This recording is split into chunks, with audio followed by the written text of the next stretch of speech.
আসসালামু আলাইকুম।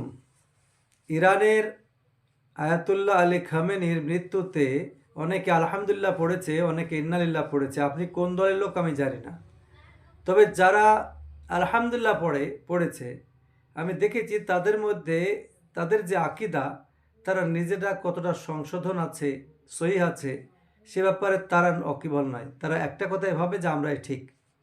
পৃথিবীর সবচাইতে সে ব্যক্তি বড় ভুলের মধ্যে আছে যে মনে করে আমি ঠিক।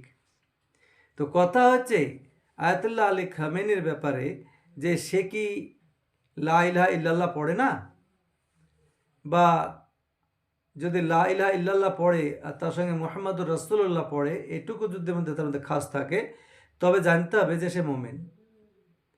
তো এ ব্যাপারে যারা কাফের ফতোয়া দেয় তাদের একটা ফতোয়া আমি বলি, দেওবন্দীদের ব্যাপারে ফতোয়াটা দেয় যে কোনো দেওবন্দি মানুষ যদি মারা যায় আর সে তার কবরে যদি ঘাস উৎপন্ন হয়, আর কোনো ছাগলে যদি সেই ঘাস খায়, আর সেই ছাগলে যদি কোনো বাচ্চা হয়, সে বাচ্চার কুরবানি দেওয়া হারাম। তাহলে এরা কোন পর্যায়ের আলেম? সর্বপ্রথম মনে রাখবেন, ইহুদিদের চাইতে কি এরা ভালো জঘন্য? ইহুদিদের চাইতে কি এরা খুব ভালো খারাপ? এতটুকু তো ঠিক যে আমি ইহুদিদের পক্ষ থেকে ইরানকে সমর্থন করা একটা ওয়াজিব বলে মনে করি আমি। আপনাদের যদি কোনো মতামত থাকে কমেন্টে আমাকে জানাতে পারেন।